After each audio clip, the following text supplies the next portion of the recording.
Mardi 19 juillet.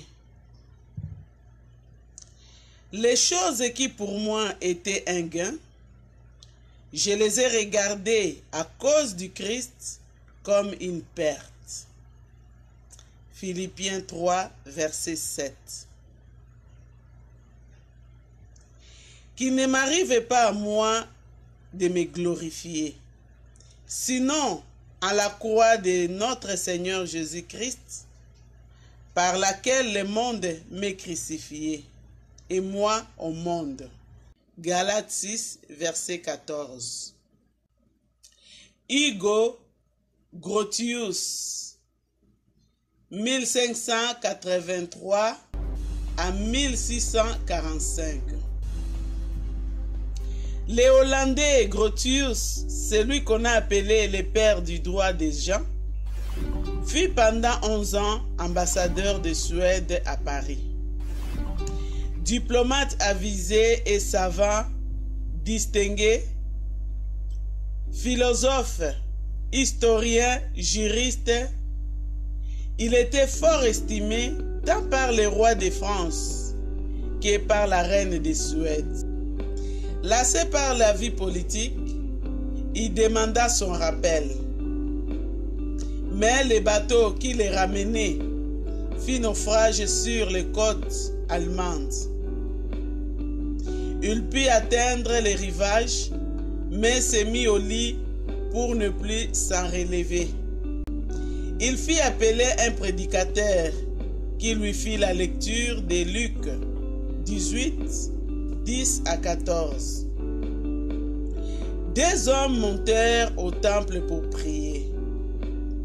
L'un pharisien et l'autre publicain.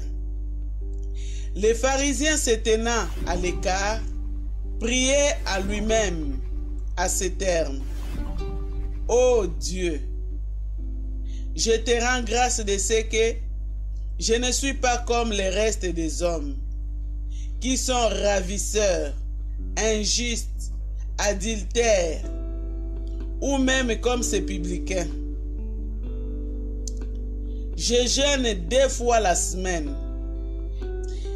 Je donne la dîme de tout ce que je possède.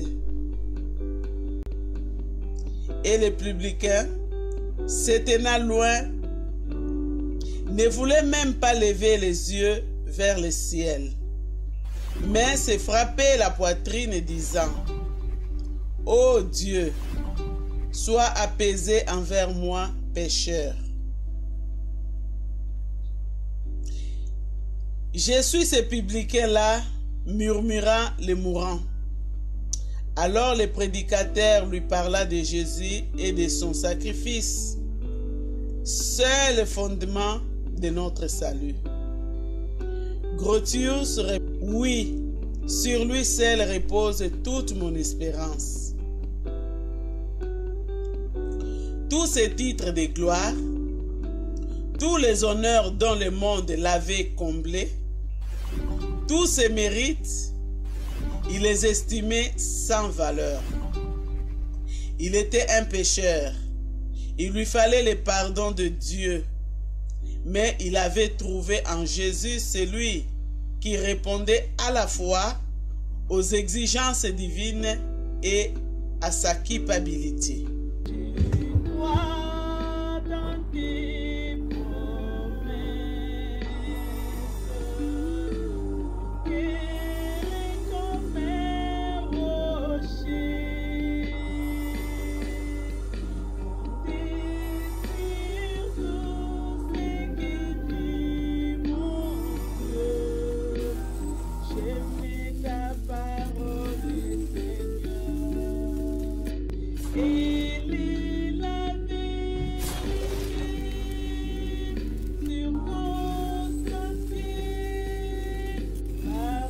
Je vais me laisser guider.